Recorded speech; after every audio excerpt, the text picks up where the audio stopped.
Ah, l'égalité homme-femme, ou femme-homme, j'en sais rien. On nous rabâche les oreilles à longueur de journée là-dessus. Mais bon, en vrai, c'est si grave que ça?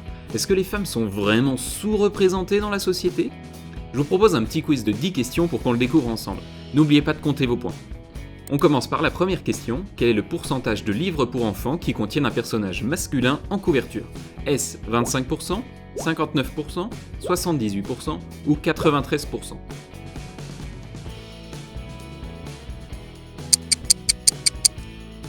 « 78% des livres pour enfants ont un personnage masculin sur leur couverture. Et les livres qui racontent des histoires de héros sont 2 fois plus nombreux que ceux qui racontent des histoires d'héroïnes. Ça fait quand même une sacrée différence. Allez, question numéro 2. En France, combien de rues portent le nom d'une femme? 2%, 9%, 15% ou 31%?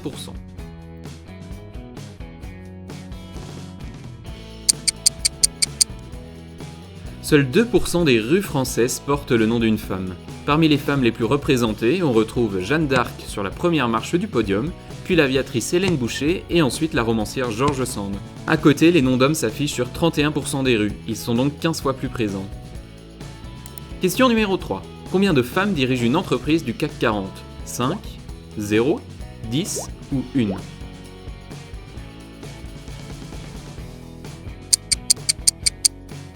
Une seule femme dirige une entreprise du CAC 40. Il s'agit d'Isabelle Cocher qui dirige Engie. On enchaîne avec la question numéro 4. Dans les films, quel pourcentage de dialogue est accordé aux femmes? 12%, 25%, 30% ou 50%?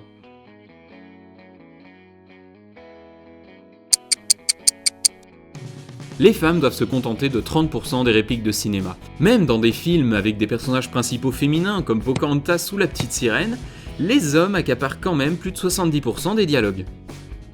Question 5. Quel est le nombre de femmes inhumées au Panthéon? 1, 4, 8 ou 0?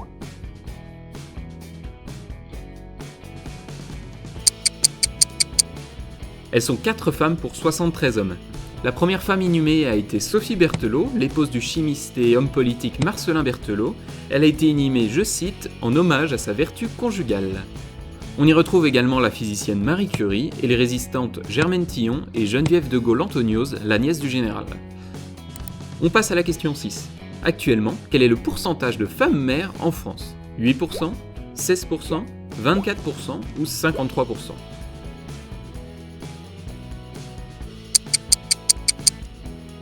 Seulement 16% des maires sont des femmes. Comme quoi, malgré la parité sur les listes électorales, la domination masculine reste en vigueur.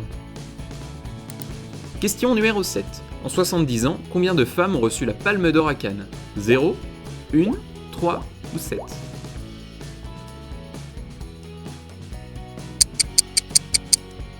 En 1993, Jeanne Campion a reçu la Palme d'Or à Cannes pour la leçon de piano. C'est la seule femme à avoir remporté cette récompense en 70 ans. Et en plus, elle n'était pas seule, elle devait partager son prix avec le chinois Chen Kai, réalisateur d'Adieu ma concubine. Question numéro 8. À quel pourcentage les produits d'hygiène pour femmes sont-ils plus chers que ceux pour hommes?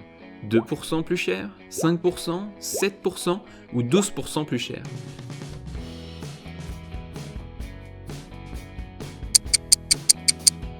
Les produits soi-disant pour femmes coûtent en moyenne 7% plus cher que les produits masculins. Cet écart de prix est communément appelé la taxe rose. On y est presque. Question numéro 9. Quel est le nombre de stations de métro parisiennes portant des noms de femmes? 1, 3, 5 ou 7?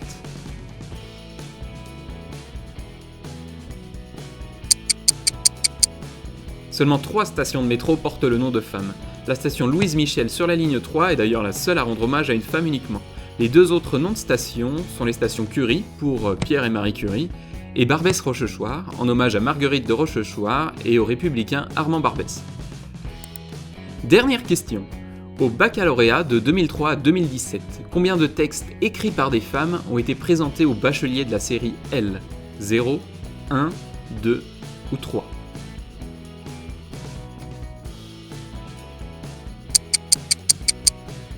Zéro.